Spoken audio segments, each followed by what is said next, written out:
Yes, good afternoon everyone. Happy weekend. Ngayon ay tayo'y nasa Zamboanga City at tayo ay pupunta ng Ipil at doon tayo mangangampanya for PDP laban at syempre yung ating nire-represent na si Pastor Apollo Siki Buloy. Balita ko, itong Zamboanga ay Duterte City. Kaya excited tayo na makausap ang mga kababayan nating Zamboangueño at ipresenta sa kanila ang mga plataforma ng ating principal na si Pastor Apollo Siki Buloy. Ayan. So, kita-kits mga taga-Ipil.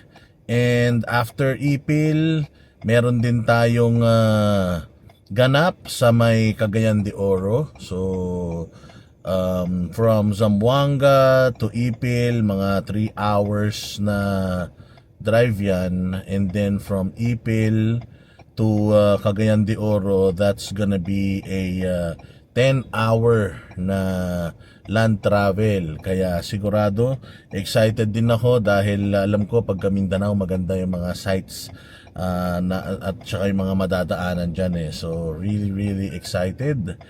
At syempre excited na rin tayo na ma-meet yung mga taga dyan sa Cagayan de Oro and sa Misamis. Yan, kita-kits tayo dyan. So matatagalan tayo dito, pero sigurado ako na it's gonna be a hell of an experience dahil meron tayong opportunity para una, lumawak yung ating reach, and pangalawa, madami pa tayong makonvince patungkol sa mga plataforma ni Pastor Apollo Siki Buloy at ng mga kasamahan niya sa PDP laban. So laban lang tayo mga maka Duterte, laban lang tayo mga maka Pastor Apollo Siki Buloy.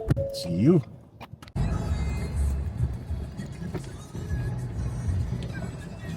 Ganda ng Zamboanga, oh. Oh.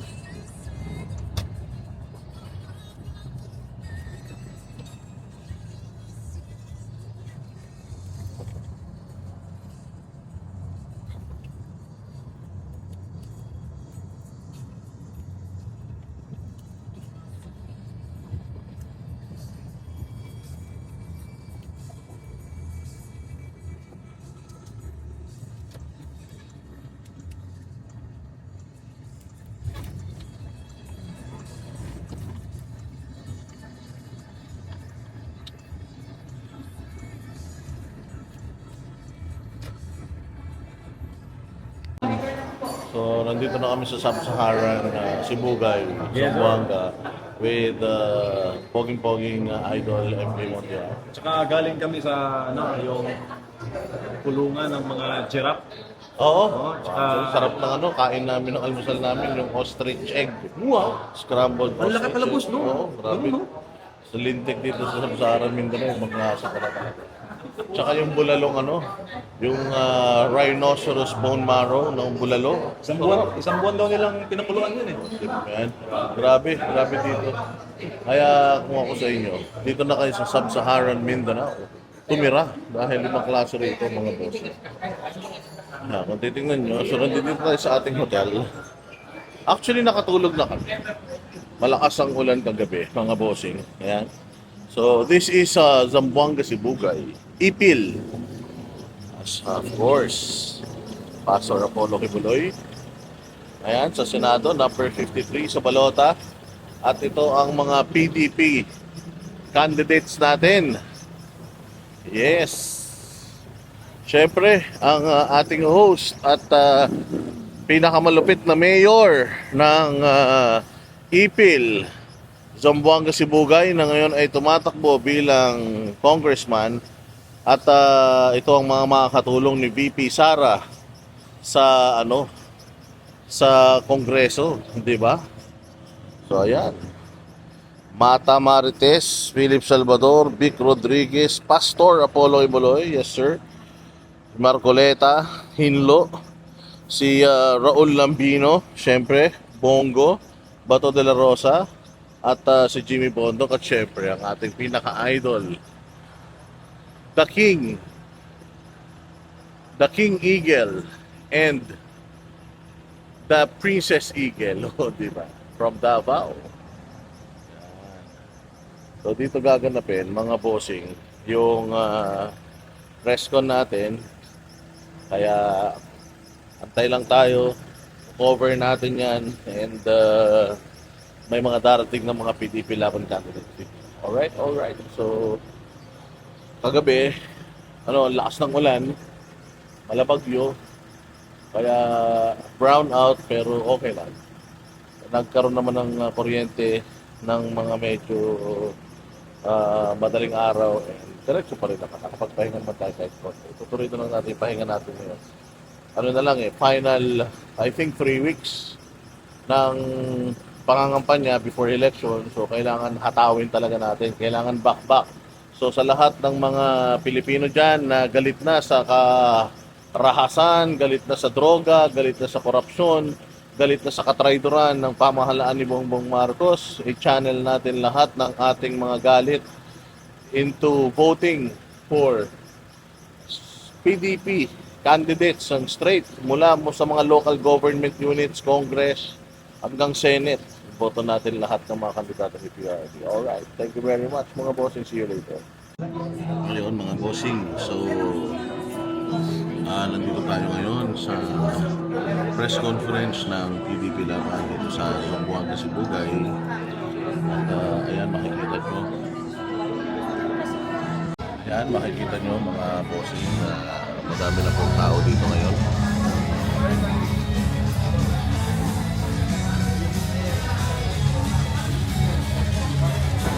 Pero ang ina-expect natin pupunta rito ay si Jimmy Bondoc, si Senator Bato, Bongo, J.B. Hino, Lambino, Margoleta, Rodriguez, Doc Mata, Elvin Salvador.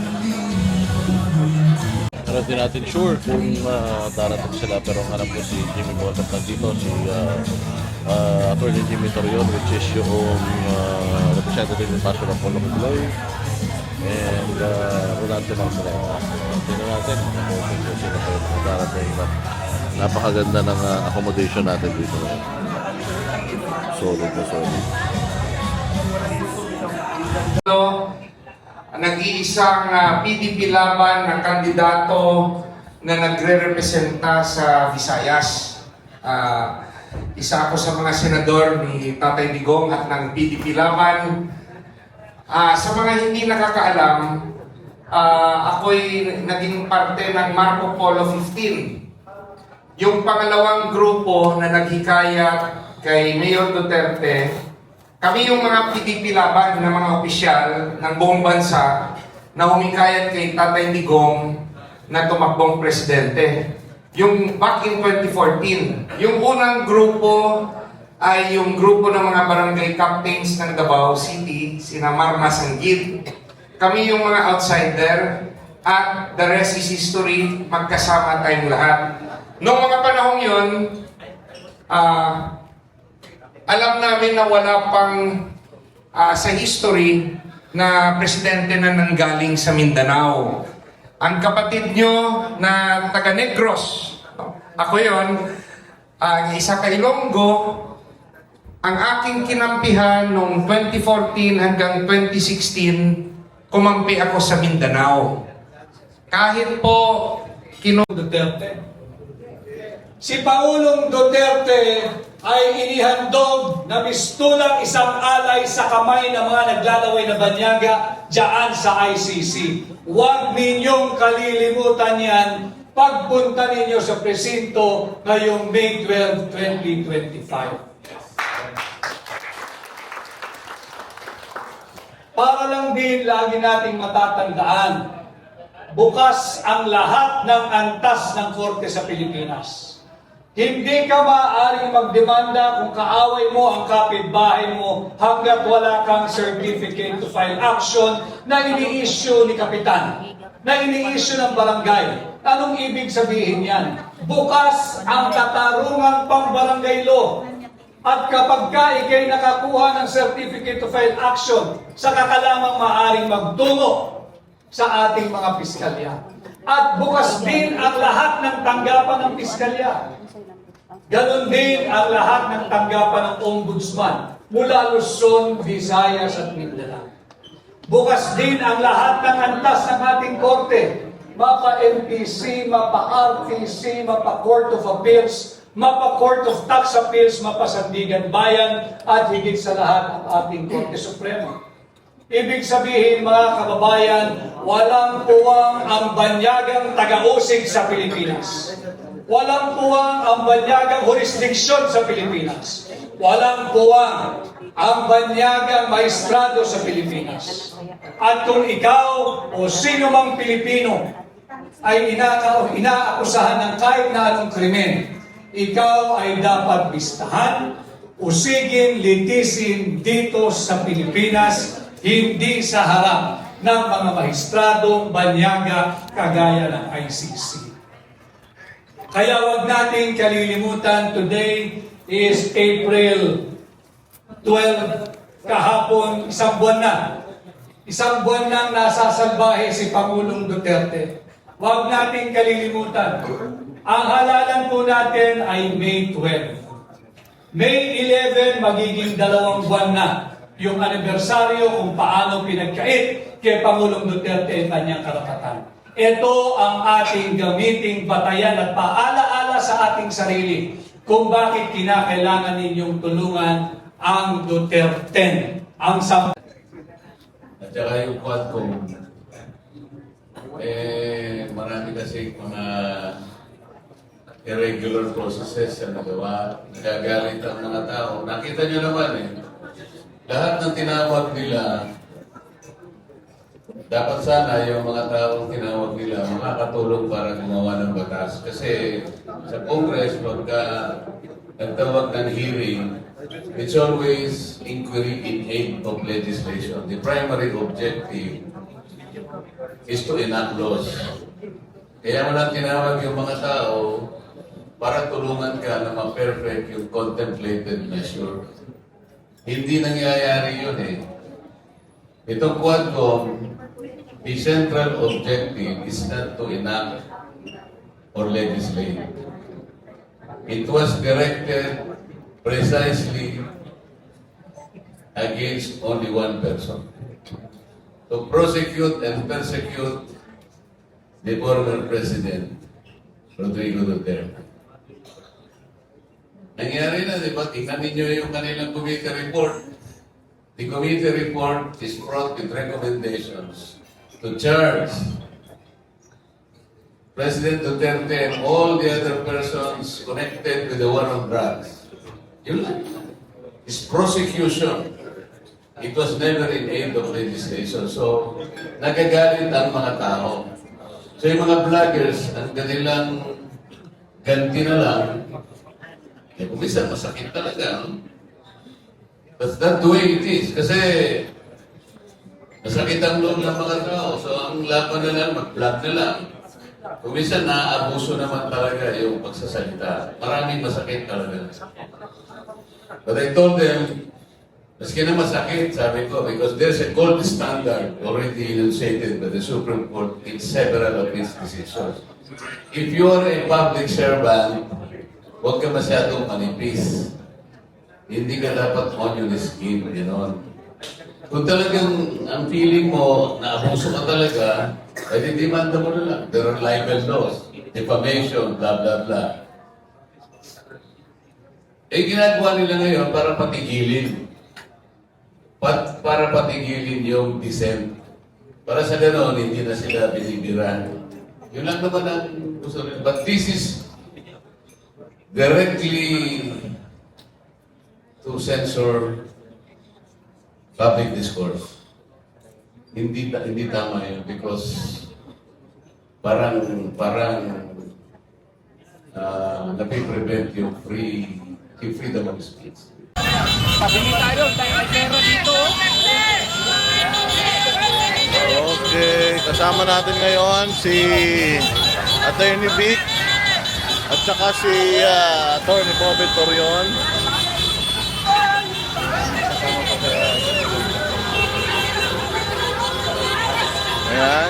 Himigay po tayo ng mga bowlers ni Pastor Apollo Kimuloy. Number 53.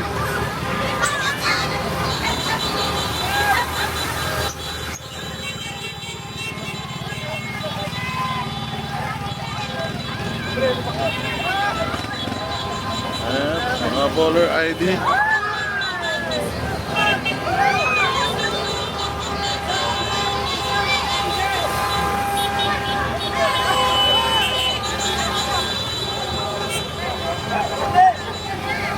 May tao.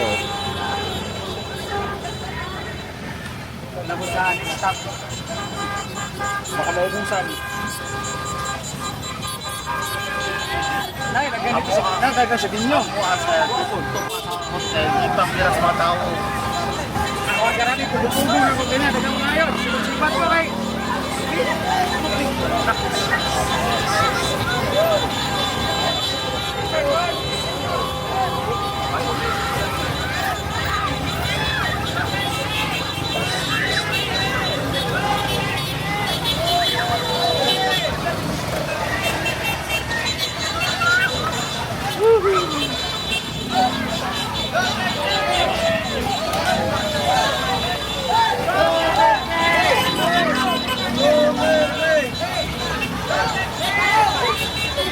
Duterte. Duterte. Duterte. Duterte.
Yes, mga boss, so nandito tayo ngayon sa Zamboanga at naku po, nanlalagkit na tayo.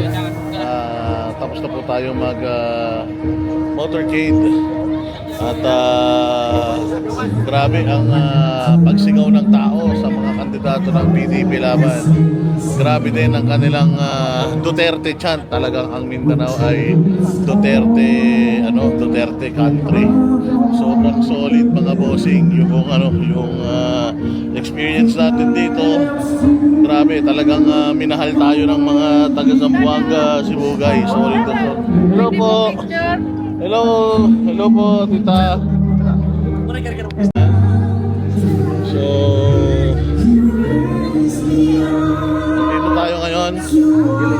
Kasama natin ang Marites ng PDP. Solid ang ating kakosa sa Kongreso. Solid. Tricom, people. Tricom boys. Ayan, so eto. Siyempre si Attorney Vic. Ayan. Na talagang matapang na matapang. Ayos. Ano natin? So, umuulan pa naman dito paghapon. Madami na po ang tao at maganda. Buti dito sa Mindanao hindi masyado mainit katulad dyan sa Maynila. Sa Maynila, mukhang talaga ng init. Dito okay lang naman. So, cover pa natin ibang mga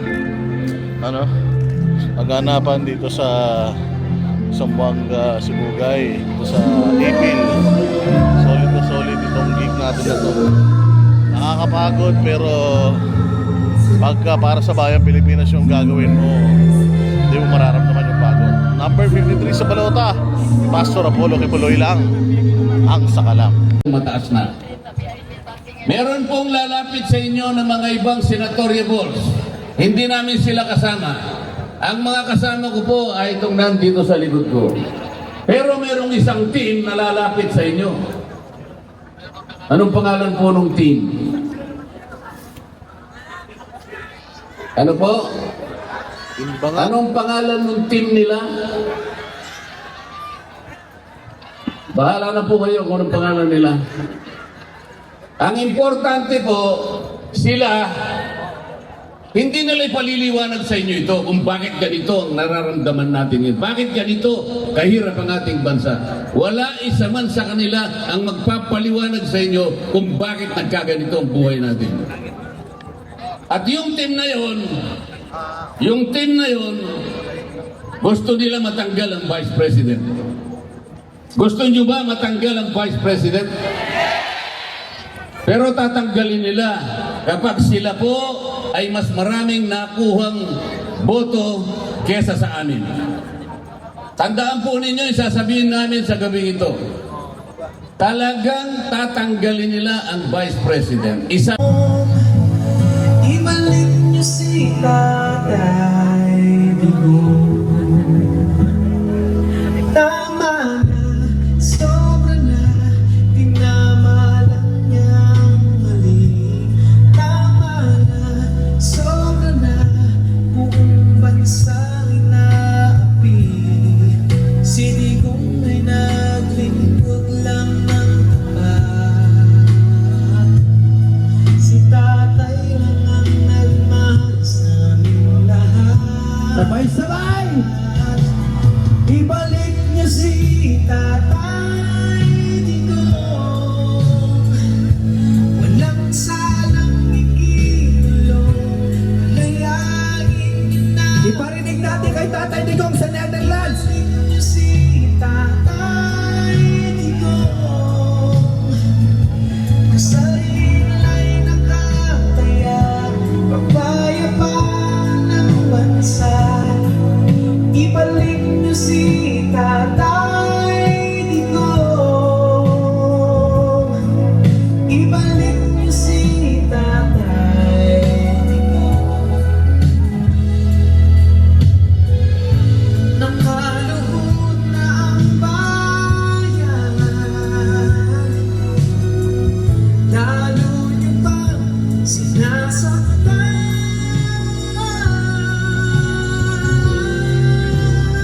Sabay-sabay! Ibalik niyo si Tatay Digong. Walang salang ikinulong, palayain niyo na ngayon. Ibalik niyo si Tatay Digong. Kasariin ay nakataya, pagpayapaan ng bansa. Ibalik niyo si Tatay Digong. Ibalik niyo si Tatay Digong. Ibalik niyo si Tatay Digong. Ibalik niyo si Tatay. Good morning mga bossing.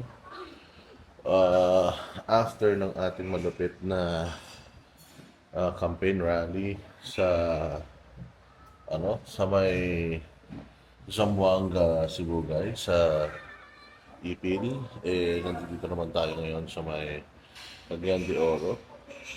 At dito naman tayo ngayon mga kampanya para sa PDP Laban Straight at syempre kay Pastor Apollo Kipuloy. And so, dito kami ngayon. Kaya kung makikita ninyo, napakaganda dito sa aming accommodation. Sponsoran tayo nung host, yung sponsor ng event. Yan, kaya mga KOJ kids, young people na KOJC ay swimming muna tayo dito. Napakaganda ng view. And mag-ano na nga tayo, mag-aagahan na tayo. It's gonna be a long day today kasi meron tayong press con. Tapos after press con, meron tayong motorcade. And after motorcade, yung rally proper na. So it's gonna be a whole day event. Kaya kailangan natin chumicha na madami para meron tayong enough energy to burn the whole day. So wish us luck. PDP Laban straight. Saka lang. On the road na kami ni partner nating MJM. Punta tayo sa pupuntahan natin. Saan ba tayo pupunta, boss? CDO. Tayo ay mag-ano, press con, kampanya, motorcade. Since Friday, ano na ngayon? Ngayon ay Lunes na. Since Friday, nasa biyahe na kami ni Boss MJ. Kami from Zamboanga City. Drive kami to Zamboanga, Sibugay. Baka ito yan. Yun. So, from Zamboanga City to Zamboanga, Sibugay, mga 4 hours yun. Tapos, Grand Rally tayo doon. Press con, motorcade rally. And then, early in the morning, the day after, pumunta naman tayo dito sa may CDO. So that's what, 10 hours, 10 hour na drive. Kaya talagang namin. Kami ni Boss MJ. Mukha na kaming asfalto. Pero ang ganda ng mga kalsada rito sa Mindanao, in fairness. And according sa mga taga dito, gumanda lang daw yung mga kalsada dito noong panahon ni PRD. So, napag-alaman din natin na majority ng mga politiko dito sa Mindanao ay mga alyansa. Pero ang mga tao ay Duterte pa rin. May kita naman natin doon sa mga magtitipot-tipot ng mga tao. Siyempre, kaya naman nag-alyansa yung mga politiko na yan dahil sa pera. Nakita nyo yung isang video na kumakalat ngayon dyan sa campaign rally ng mga Nograles sa Mindanao. Dyan sa may Davao. Ang sabi nila, pag nanalo daw ang mga Duterte, kahit isang kusik, walang makukuhang budget sa national government. So, hino-hostage nila yung mga tiga Davao na kung mga Nograles ang mananalo, may budget ang Davao. Kung hindi mananalo mga Nograles, kahit isang kusik hindi makakuha ng budget. Imagine. Well, alam naman natin lahat ng mga katimonyohang posible kayang gawin ng mga inay-upak na yan. Pero hindi naman patay gutom ang mga tiga Davao. Davao will make do with whatever's left for them. So, tingnan natin ang mangyayari. Meron din mga malulupit na taasan ng kamay na nagaganap between Villar and Inday Sara at saka si Amy Marcos and VP Sara. So, mukhang nagsha-shopping si VP Sara ng mga kandidato from yung kabilang kampo. So, tingnan natin ang mga kaganapan. Sabi ko, bilis ng power shift. Hindi pa na natatapos ang eleksyon, pero nakikita nyo, medyo kumakalas-kalas na yung mga tao at naglilipat-lipatan na. Abang-abang lang tayo, mga boss. So, ito ang ating magiging venue later.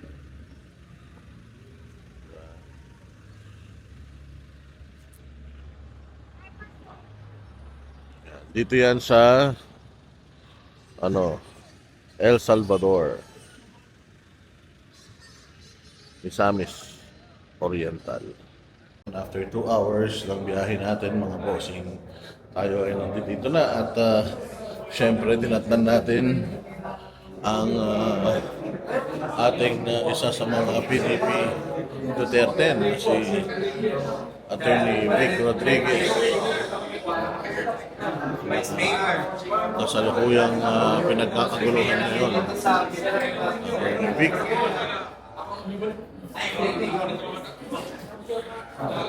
Siyempre, kasama ko pati ng aking idol na si Third Boss Floor. Dara, good morning po. Tayo ulit. Sir.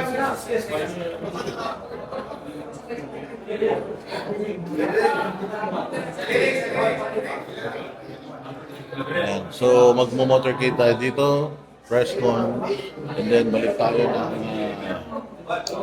tuon sa may El Salvador para sa ating Grand Rally. So, stay put mga boss. Let's not give up on our nation. Let's not give up on the Philippines. Let us not give up our fight and our war on corruption. Republika sa Pilipinas. Miss Or lineup from first district ang atong mga candidates ato silang palapakan nadiri sila sa tubangan at the same time our local slates from Medina, Misamis Oriental ubay-ubay gayon. Spiritual recollection, trying to feel your spirituality and your spiritual bond. Let me just take this moment to remind you of what is at stake for our country this midterm election. Kinakailangan ho ay nauunawaan natin kung ano ang nakataya para sa ating mga Pilipino ngayong midterm election. Tunay na malasakit sa bayan. Lahat ng Pilipino magmahal sa Pilipinas. Mula sa isang dukhang pamilya sa Lubao, Pampanga, lumipat sa Davao kung saan siya isinila noong Abril 25, 1950 sa paanan ng bundok Apo. Lumaki siyang kasama ang iba't ibang tribo sa Tamayong, Davao City at nagtapos ng Bible College kung saan siya ay naging ganda sa misyong itinagda ng Diyos. Nga nung naigugma kong bata, I saw the poverty when I traveled all over the Philippines. And the brunt is taken in by these children of poverty. Ako, I am one of the victims of poverty. That's why when the Father blessed me the Messiah, I said, if you bless me, Father, I will dedicate the book of these blessings to the children. September 1, 1985, na itinatagya ang KOJC na may 15 miyembro. Tulong ang tatak ng KOJC sa ilalim ng pamamahala ni Pastor Polo C. Kibuloy noon hanggang ngayon. Kalinga para sa may hirap, unila at baka na pabayaan. Inilalayo ang kamataan sa droga, rebelyon at maling landas. Libre edukasyon at mas magandang kinabukasan para sa kamataang salat sa buhay. Pagtaguyod sa kapakanan ng mga kapatid nating katutubo. Pagsusulong ng advokasya sa kalikasan at malinis ang paligiran, agarang aksyon at tulong para sa mga biktima ng kalamidad at sakuna, pagtulog sa nation building upang labanan ang salot na droga, korupsyon at terorismo. Bakit siya tumatakbo bilang senador? Upang ipaglaban ang hustisya, katotohanan at kapakanan ng Pilipino. Bilang isang spiritual leader na biktima ng political harassment dahil sa kanyang paninindigan at pagiging malapit sa pamilya Duterte, nauunawaan niya ang pang-aapi at kawalan ng hustisya. Bakit mo siya kailangang iboto? Si Pastor Apollo C. Kibuloy, galit sa korupsyon. Ang Exhibit A niya ay ang KOJC, maunlad, disiplinado, parang first world country. Simple lang ang layunin niya, ayusin ang Pilipinas para sa bawat Pilipino. Mr. Zero Corruption, death penalty sa kurap, tuloy ang laban sa droga at CPP, NPA, NDF, tagapagtanggol ng inaapi, makakalikasan. Ngayong eleksyon, simulan nating ayusin ang Pilipinas. Pastor Apollo C. Kibuloy, para sa Senado. Vote PDP Laban, and most especially Pastor Apollo Kibuloy. 5-3 sa balota.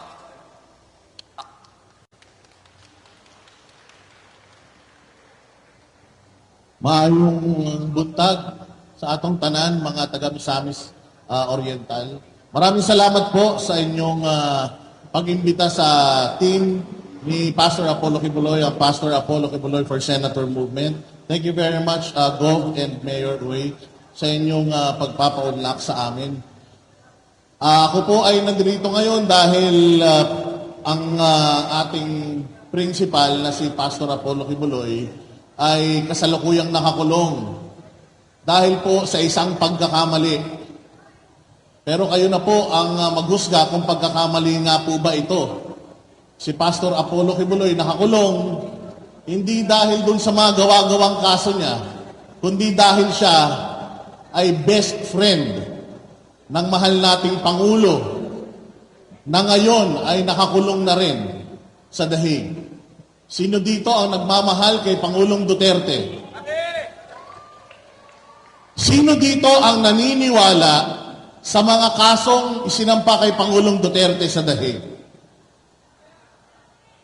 Kung hindi po kayo naniniwala doon, ay dapat po hindi rin po kayo maniniwala sa mga gawa-gawang kaso kay Pastor Apollo Kibuloy. Alam po ba ninyo na sa dinami-dami ng mga nag-aakusa sa kanya, isa lamang po ang naghabla, isa lamang po ang nagdemanda. At ano po ang kaso ni Pastor Apollo Kibuloy? Meron po siyang kasong kinakaharap na rape di umano, pero wala ni isang ebidensya, wala ni isang medico-legal na nagpapatuloy na totoo ito. Iisang tao lang po ang naghabla, pero finreeze ang assets ng Kingdom of Jesus Christ. Si Pastor Apollo Kibuloy po, mga kababayan, ang talagang loyal na loyal kay Pangulong Rodrigo Duterte. Dahil si Pangulong Duterte, iniwan na lahat ng mga inendorso niya at lahat ng nakinabang sa kanya.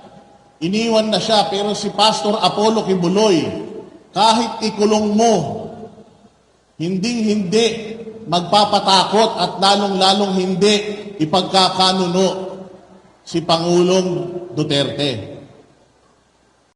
So, after ng ating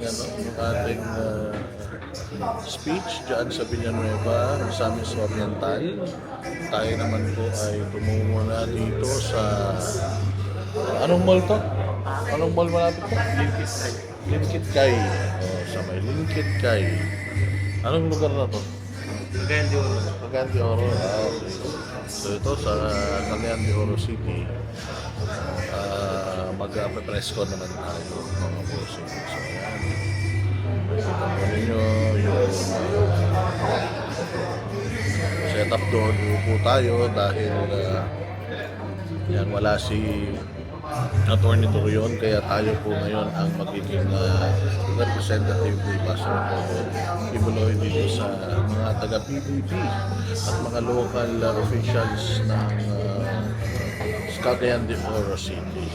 So, again, abang-abang lang tayo, mga konsentra natin kung sino yung mga samahan natin ng mga senatorial halls na darating ngayong araw.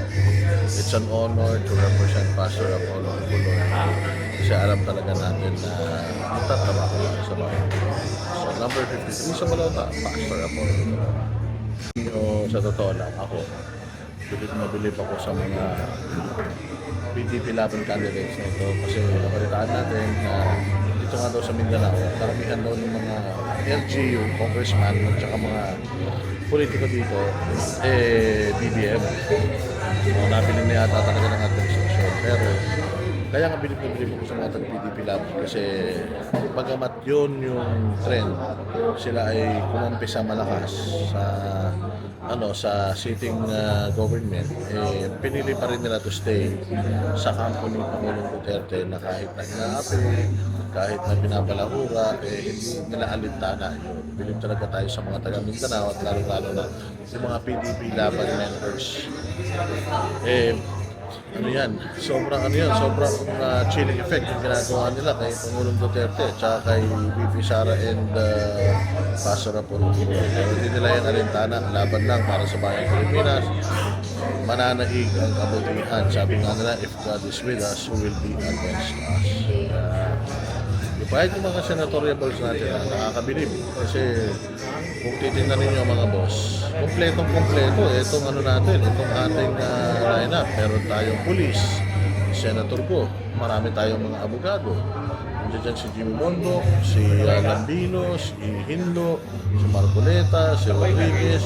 Tapos meron tayong artista, nandiyan si Philip Salvador. Meron din tayong doktor, nandiyan si Doc Marites Mata. Siyempre, yung pinakamalupit sa lahat, yung alagad ng simbahan, si Pastor Apollo Kibuloy. Diba? Kompletong-kompleto itong PDP Laban Slate natin.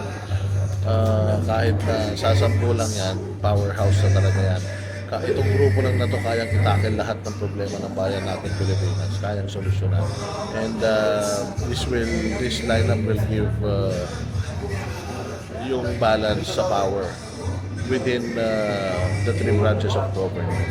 At least medyo magkakaroon tayo ng numero at kapan pagdating sa botohan pagka-impeachment na ni VP Sara. So, again, supportahan natin itong itong Duterte na to at lahat ng mga kandidato ng PDP. Tanggalin na natin sa posisyon itong mga pumirma sa impeachment ni VP Sara, yung mga congressman ninyo, ha? So, nananawagan tayo na sisantihin nyo ng mga hinalubak niya dahil nag-traitor yun sa bayang Pilipinas. So, kahit nagaano tayo kapagod, kahit gano'n kainit, dire-diretso lang, ilang araw na tayong dire-diretso na nasa kalsada, mga isang buong mula umaga hanggang gabi na pangangampanya, ilang araw na itong dire-diretso.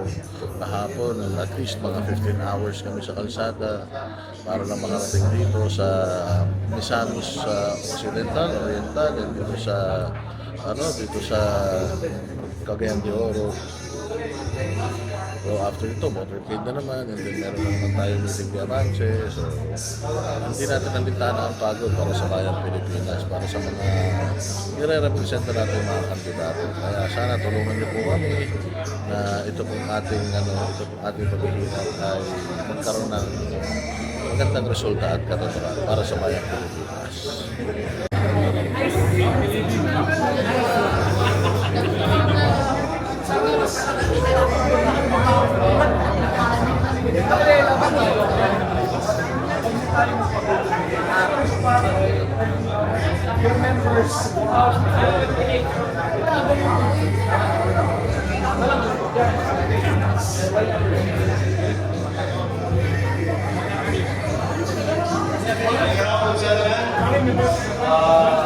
I think everyone is had their lunch. I know our candidates are already tired, but a lot of energy is within them. So let's have Attorney Jimmy. Tabi na po, sir. Thank you. Pastor Apollo Kibuloy sa Mindanao. Actually, hindi lang po sa Mindanao, buong Pilipinas. Zero corruption po yung kanyang advokasya. Problema po ng bayang Pilipinas ang corruption. Yan po ang pinagmumulan ng kahirapan, pinagmumulan ng krimen dito sa bayang Pilipinas. At ina-advocate niya po yan. Meron po siyang resibo ng zero corruption. Nasa Mindanao po ngayon ang pinakamalaking indoor cathedral sa buong mundo na may 75,000 seating capacity. Nagawa po ni Pastor Apollo Kibuloy ito nang wala pa po siya sa gobyerno. Kaya kayang-kaya po niyang gawin yan sa buong Pilipinas given na pera mismo ng taong bayan yung gagamitin niya para sa ating mga Pilipino. Meron din pong programang, actually habang nakakulong po si Pastor Apollo Kibuloy, siya po ay nakapagbalangkas ng 70 batas na kung siya po ay mananalo, ipupush po niya lahat ng ito. Isa po sa gusto po niyang mangyari is pagkone-konektahin ang mga isla sa Pilipinas para mas madali po yung palitan natin ng mga produkto. Kasi po, ang mga produkto po natin minsan hindi na nakakarating sa Maynila, lalo na yung mga nandirito sa Mindanao. So, isa po sa pangarap ni Pastor Apollo Kibuloy at ginawan niya ng batas ay yung food security. Kung inyo pong iisipin, dito po sa Kingdom of Jesus Christ, kung hindi po sila magtrabaho, ang forecasting po nila is kung hindi po sila magtrabaho sa loob ng 3 taon, totally hihinto sila, kakain po sila ng 3 taon dire-diretso. So ganun po niya pinlano yung food security ng kanyang organization, simbahan na Kingdom of Jesus Christ. Kaya po yang gawin sa buong Pilipinas kasi po nagawa na po niya yan sa kanyang simbahan. Meron din po siyang eskwelahan na nagpapaaral sa mga estudyante dito sa Mindanao. Napakarami rin po niyang mga humanitarian services dito sa Mindanao. Actually po, si Pastor Apollo Kibuloy wala pa po sa gobyerno pero napakalaki na po ng naitutulong, hindi lang po dito sa Mindanao, pati po sa buong Pilipinas. Ang gusto po ni Pastor Apollo Kibuloy, makatulong sa buong Pilipinas, hindi lang sa Mindanao. Nagpapaaral po siya ngayon ng mga abogado at ng mga doktor para po ito pong mga mapapagtapos niya ay magbubuo ng pool of lawyers and doctors para po magbahay-bahay. Yung serbisyo po ay dadalhin po ni Pastor Apollo Kibuloy sa mga bahay-bahay natin. Hindi na po tayo yung lalabas. As much as possible. Yan po yung ilan sa mga plano ni Pastor Apollo Kibuloy, hindi lang po sa Mindanao, pati sa buong Pilipinas. Maraming salamat po. Po ito sa unity noon. Alam niya ni Sir Peter and Ma'am Tata and everyone. So isa po kami po, mga senador na po doon. Okay, so this is our joint manifesto of support for the Partido Demokratiko Pilipino or Pilipin Laban senatorial candidates or Duterte King. Number 10, Atty. Jimmy Bundok. Number 22, Sultan Bato de la Rosa. Number 20, Christopher Bongo. Number 30, Atty. Jimmy Hinlo. Number 44, our very own brad, Atty. Raul Lambino. Number 38, Atty. Rudanti Danti Marculita. Number 42, Doc Richard Mata Marilis. Number 23, Pastor Apollo Kibuloy. So here we are mga bossing sa ating motorcade. Alas 2:30 ng tanghali, lintik. Pero para sa bayang Pilipinas, kahit matusta, go, go, go lang. Ayan. So kasama natin sila Atty. Jimmy Bondo, Vic Rodriguez, J.B. Inlo, si Atty. Lambino, si Atty. Mata, si Jimmy Bondong at si Rodante Marcoleta. Yan. So, doon tayo sa Cagayan de Oro. At yun po ang ating float, mga bossing. Yan. O, yun ang ating float. Gumagalaw na. Akyat tayo dyan. Tapos tayo mamimigay ng mga anik-anik. Tapos na rin po ang ating press conference at awan ng Diyos. Nakasagot naman po tayo sa mga katanungan ng ating mga kababayan dito sa Cagayan de Oro City. And after this, meron po tayong dinner with the Mayor of El Salvador. Then, may grand rally po tayo. So, that will be, that will actually wrap up yung ating Mindanao leg ng kampanya. After nito, magpapahinga lang tayo for the observance of Holy Week. Magre-recharge tayo, rejuvenate, and then punta naman tayo dyan sa may Bisaya. Sa Visayas naman, sa may bandang Bacolod, Iloilo. O, dyan naman tayo sa Negros pupunta. Kaya mahaba-haba pa to, mga bossing. Ano pa to? 3 weeks pa to. Pero go lang. Laban lang para sa bayang Pilipinas. Kahit gaano kainit, kahit gaano kalayo, kahit gaano kahirap, go. Yun, mga boss, kasama ko ngayon, si MJ at tayo ay mamimigay ng mga t-shirt ni Pastor, bowler, at mga sombrero, mga bossing. So, mga taga CDO, abang-abang lang. May age limit. Hindi, walang age limit yung ating bibigyan. Hindi katulad ni Atty. Torion. Si Atty. Torion may age limit eh. And so ito, napakarami na mga bossing. Ang parang tayo nasa raon. Wala pa tayong heartbeat dyan. Patugtugin na natin ng heartbeat. So yan, kasama natin ngayon si Pastor, tsaka si PRD. Nandito ngayon, ayan, nakatayo. Kami ni MJ ang maghahagis ng mga parapernalyas para sa reference ng ating mga kababayan. So game. Go. Kasama natin sa likod ang isa pang KOJC na sasakyan at din sa harap. Ang dami, grabe. Ayan o.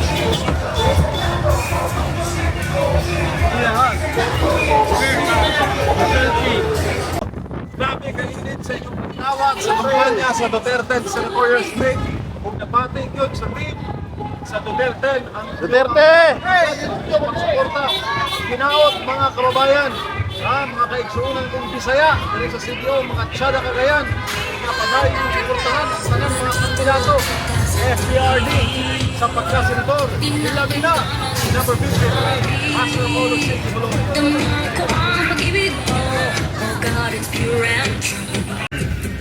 Grabe. Ayun na kami ni Boss MJ. Ubus na yung aming parapernalyas dito. Pinagkaguluhan yung sombrero, t-shirt ni Pastor Kibuloy. Then, grabe naman kasi nakita mo hindi talaga tinipid. Kulay pa lang nito, mahal na eh. Iba, puti lang yung pinapamigay. Yung iba, pinapamigay puti. Sa amin, color. Kulay violet, yun pa lang. Sublimation pa to.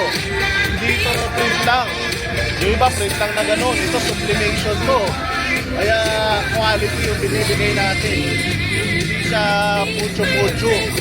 Kaya, pinagkaaguluhan talaga. Siyempre, si Pastor Kibuloy, ayaw niya nung pangit kayo pamimigay. Kailangan pag namigay ka na rin lang, yung magagamit na nila pang matagalan. Ito, sublimation yan, mga boss.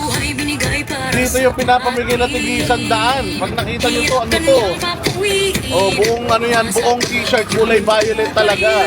Full sublimation ang tawag dyan. Ayan, tinan mo yung short ni Kuya. Ganyan yan, Ito mo, gano'ng kaganda yan. Diba? Ganyan, mga boss, yung pinapamigay namin. Diba? Solid na solid. Kaya, quality talaga. Ito yung patunay na si Pastor Apollo Kibuloy magsisilbi sa inyo ng tunay. Hindi at pumapayag na basta-basta lang yung mga ipapamigay. Boss MJ, napagod ka ba? Yes, masaya tayo, boss. Maganda. Very successful. Itong natin na to, itong motorcade natin.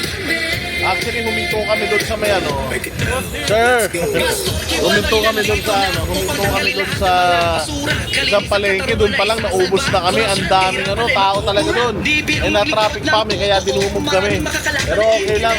Nagtira kami ng konti para meron kami may pamigay sa may El Salvador. Kasi marami rin tao doon. Doon gaganapin yung Grand Rally mamaya. So, abang-abang tayo. Mahaba pa itong araw na to.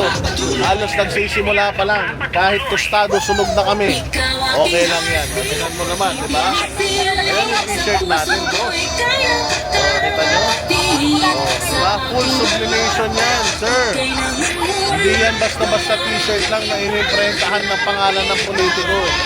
Na isang suot mo lang, pwede mo lang itapon. Hindi naman si Tatang,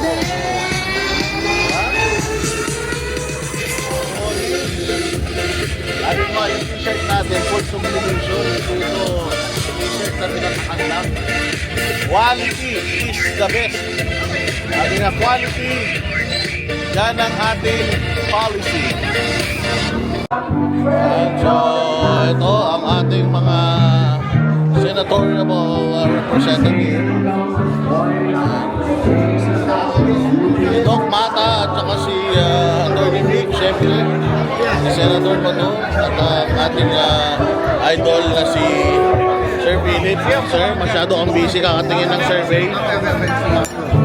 Masyado kang busy sa survey, panalo ka na. Sigurado na yan, sir? Hindi. Sinasabi ko lang, kailangan kumpiyansa tayo na ang Panginoon Diyos nasa atin. Yun, sigurado. Tayo ang inaaruga, tayo ang pangangalagaan at hindi tayo ipadadaya. Yeah, thank you very much, sir.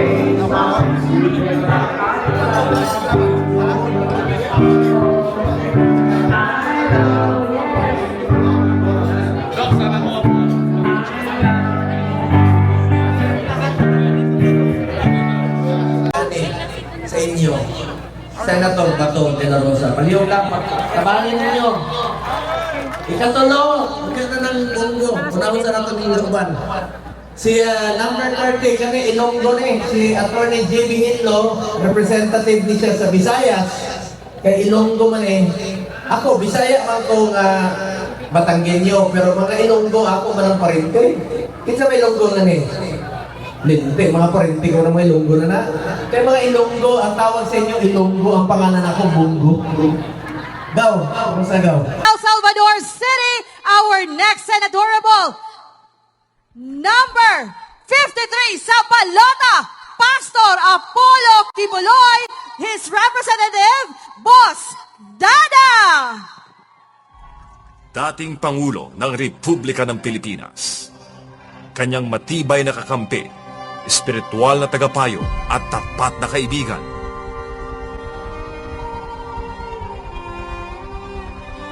Magkasangga, walang iwanan.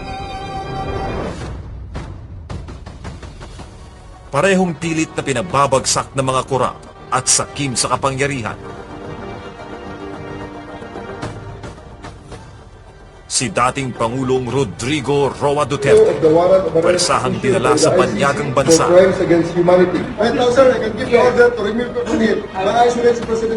Iligal na ikinulong. Niyuraka ng kanyang mga karapatan at ipinahiya sa buong sanlibutan. I am Rodrigo Roa Duterte. Si Pastor Apollo C. Kibuloy, 16 na araw na kinubkob ng mga armadong puwersang walang paggalang sa batas ang mga compound ng Kingdom of Jesus Christ, Davao City upang siya'y payukuin. Si Kuya nang matay! Si Kuya nang matay! Kuya pa, tungkol sa inyo You go to any human rights advocate, there's nothing that we do, there's nothing that we do. Lahat ng pumasok na pulis, hindi armado. Walang baril.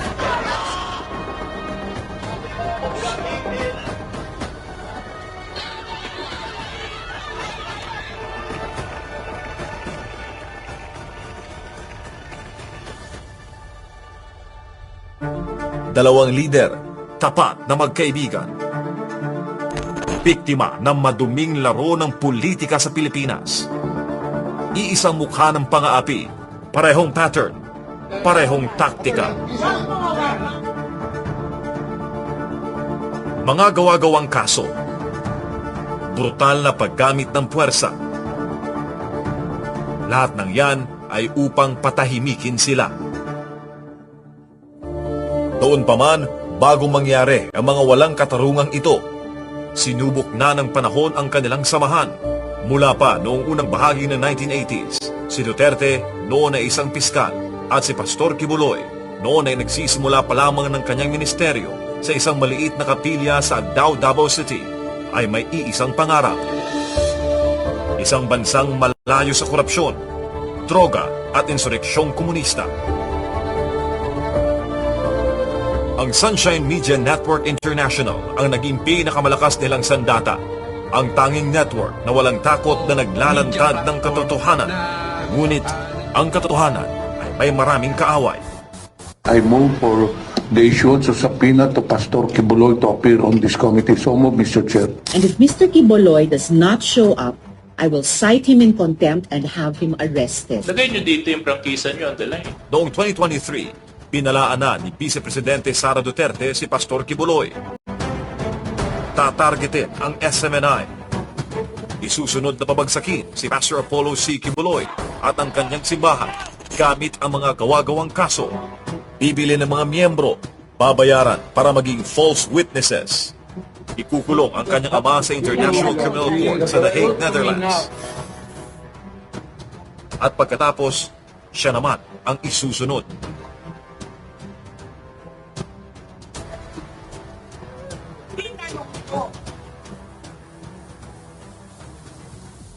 Bakit ganoon na lang ang obsesyon ng administrasyong ito upang pabagsakin si Pastor Kibuloy?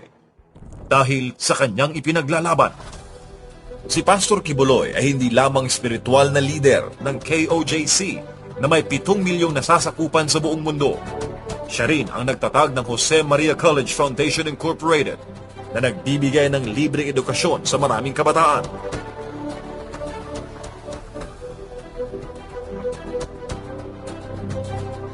Noon pa man, siya tumutulong ng walang hinihintay na kapalit sa mga kababayan nating nangangailangan mula sa mga kabataan.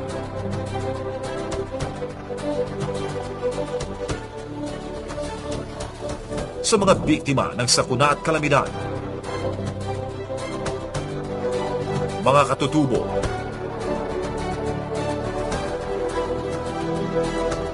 at sa pangangalaga sa inang kalikasan.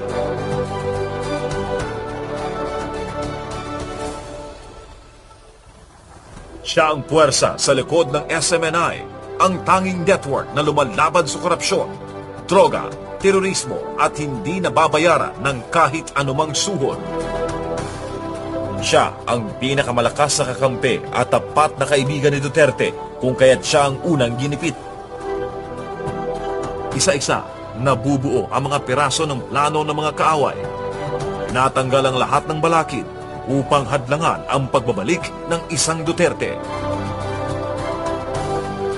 Binubusalan ang maraming karapatan, ngunit hindi na bulag ang taong bayan. Naikulong man sina Tatay Digong at Pastor Kibuloy, ngunit hindi matatahimik ang katotohanan.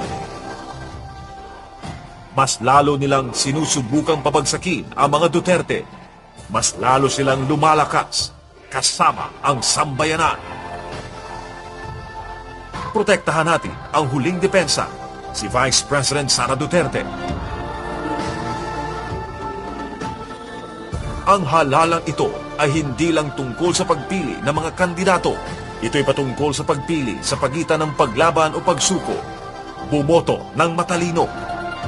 Akong ginahangyo sa ninyo, butuhin ni sila kay mga tao ning tarong. O niya, ang akong hangyo nga personal para sa akong anak. Bumoto para sa mga may tapang na lumaban at totoong malasakit sa bayan. Pastor Apollo C. Kibuloy sa Senado. Tapat na kaibigan. Boses ng mga inaapi. Yung eleksyon, simulan nating ayusin ang Pilipinas. Pastor Apollo C. Kibuloy para sa Senado. Vote straight PDP laban. Vote Pastor Apollo C. Kibuloy. Number 53 sa balota. Sub-Saharan El Salvador, mag-ingay. Papayag ba kayo na Sub-Saharan African level daw kayo? Ha? Mas mayaman pa kayo kaysa sa mga nasa Luzon eh. Parang 3 araw na kaming kumakain ng lechon. Samantalang sa Luzon, makakita lang sila dito sa Mindanao ng lechon. Tinatawag na kayong mga kurakot. Alam ninyo, si Pastor Apollo Kibuloy at si Pangulong Rodrigo Duterte ang matatawag natin talagang best friends for life. Walang iwanan.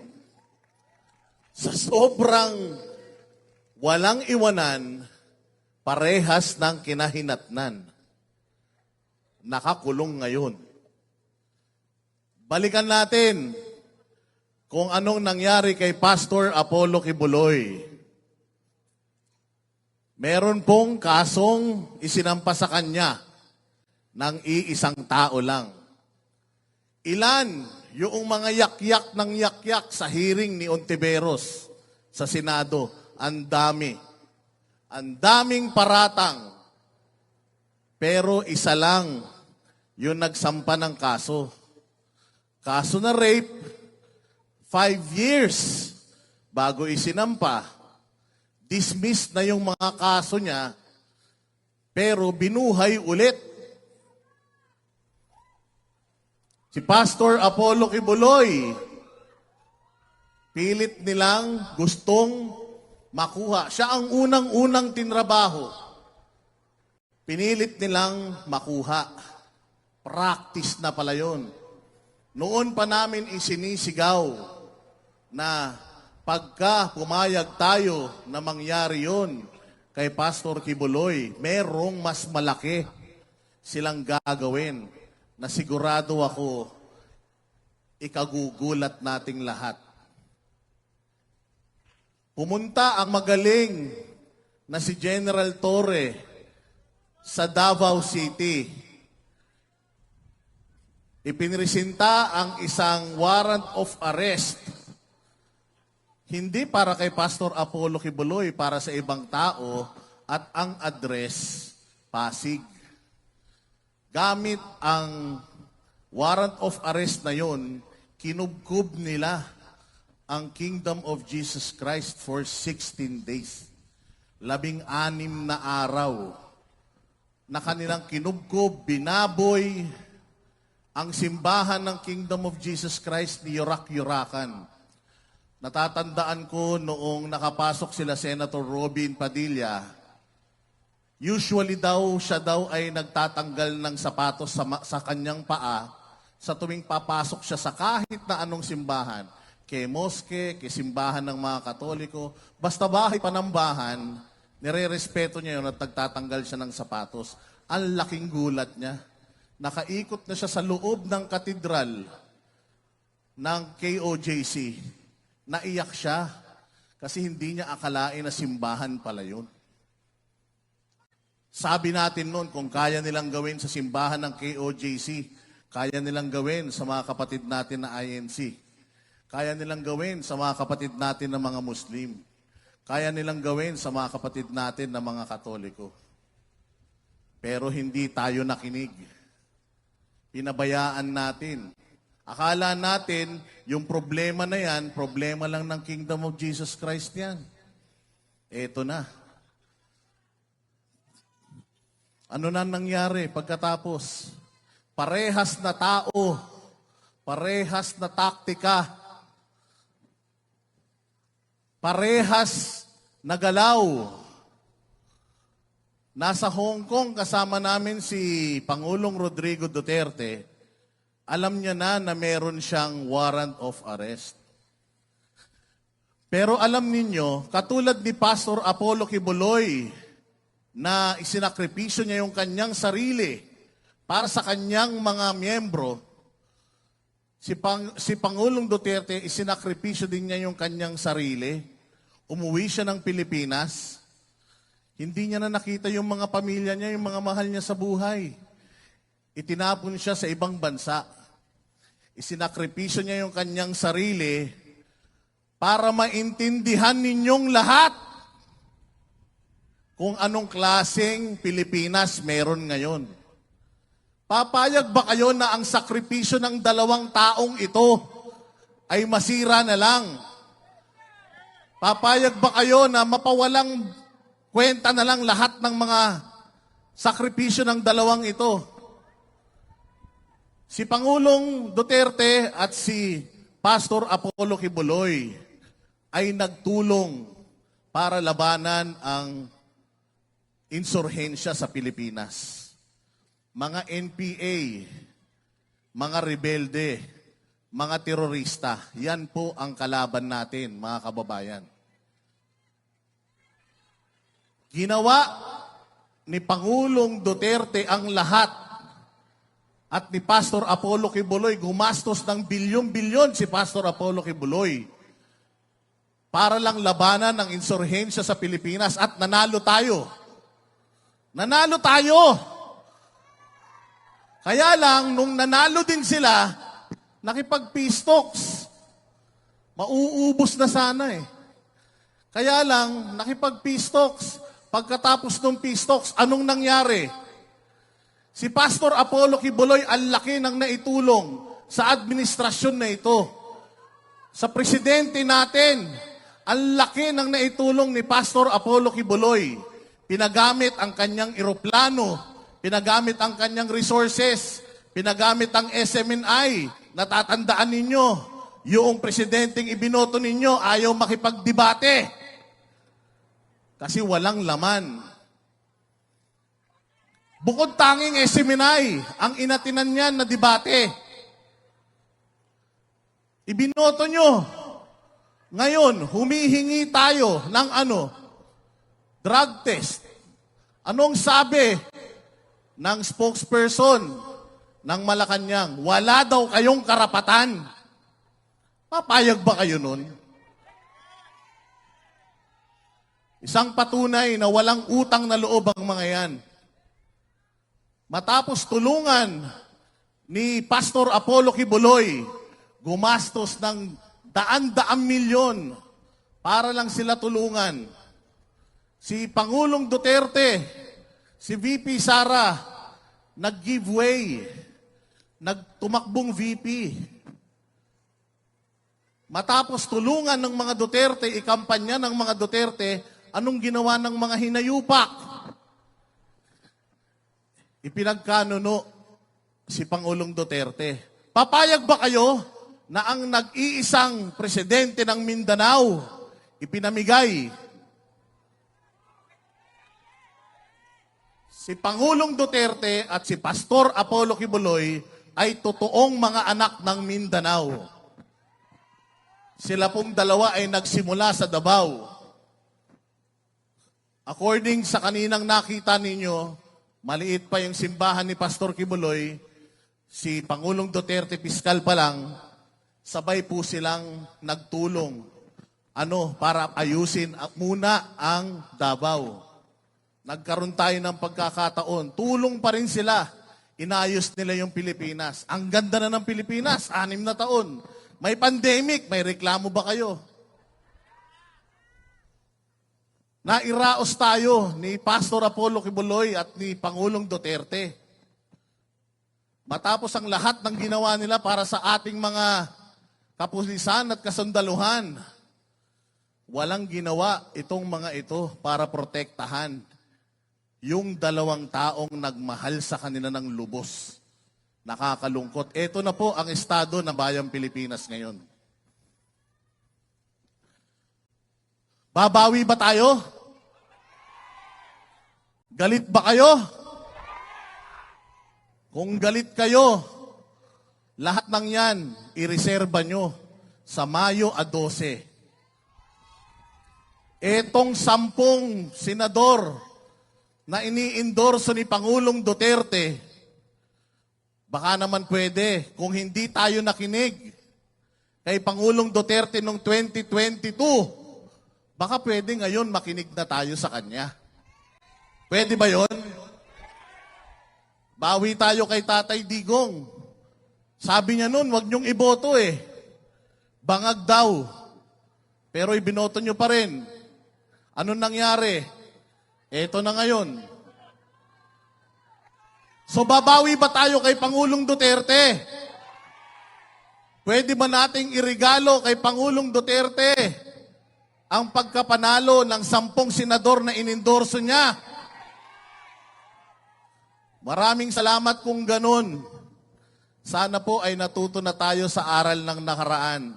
Hindi tayo hihinto hanggat hindi napapabalik si Pangulong Duterte sa Pilipinas dahil atin si Pangulong Duterte. At sana habang ipinapanalangin ninyo na makauwi si Pangulong Duterte, sana ipanalangin nyo na rin po na makalabas na si Pastor Apollo Kibuloy para makaikot na siya ulit sa buong Pilipinas at sa buong mundo. Dahil alam niyo po ba na hindi lang mga Pilipino ang natutulungan ni Pastor Kibuloy. Hanggang sa Africa, hanggang sa Amerika, ang kanyang Children's Joy Foundation ay nagpaaral at nagpakain na sa milyong-milyong, hindi lang Pilipino, pati ibang lahi. Natutulungan nga ni Pastor Apollo Kibuloy ang ibang lahi, tayo pa kaya? Zero corruption ang advokasya ni Pastor Apollo Kibuloy. Zero corruption. Nakita nyo po kung gaano kaganda ang Kingdom of Jesus Christ.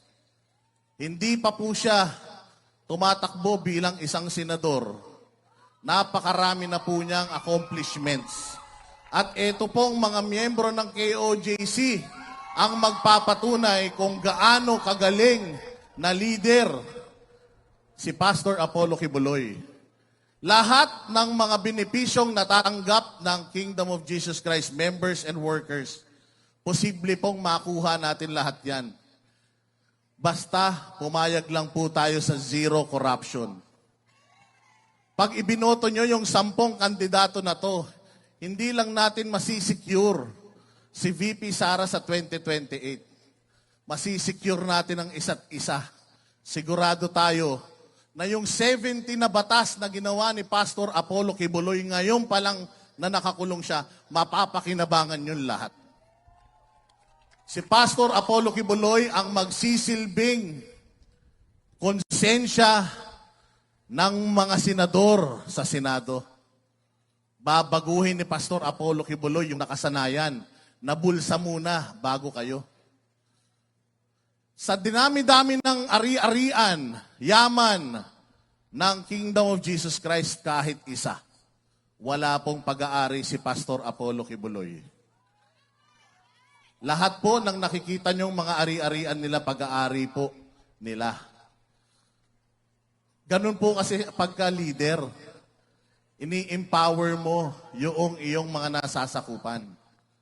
Ngayon, yung presidente natin, parang pag-aari ang buong Pilipinas eh. Tama na po tayo doon. Magtanda na po tayo. Ito na po yung huling pagkakataon natin para maging maayos ang Pilipinas. Ito na. Pag pinalagpas pa natin ito at na-impeach si VP Sara, natalo itong 10 kandidato na ito. Tapos na boxing para sa ating mga Pilipino, tandaan niyo yan. Inaapi kayo, mga taga Mindanao. Ipakita ninyong mga taga Mindanao na kapag nagsama-sama kayo, malakas kayo. Napakaganda ng lineup natin, kompleto. Meron tayong pulis, meron tayong mga abogado, meron tayong artista, meron tayong doktor, at higit sa lahat, meron tayong pastor. Number 53 sa balota, Pastor Apollo C. Kibuloy sa Senado, ang huling pag-asa natin. Huwag na natin sayangin. Maraming salamat po. Mabuhay ang Pilipinas. Linisin natin ang Pilipinas. Mabuhay ang Sub-Saharan El Salvador! Kami ang boses ng masa, hindi natatakot. Katotohanan lang, di kami nalulunod. Walang bahid ng sismis, lahat ay totoo. Kahit sino ka pa, pag mali ka babanatan ka. Walang pinipili kulay, wala kaming kinikilingan. Basta para sa bayan, kami lalaban. Pag tama palakpakan, pag mali banatan. Di matitinag, di matatakot, para sa bayan tuloy ang sigaw. Sa harap ng kamera, walang halong takot.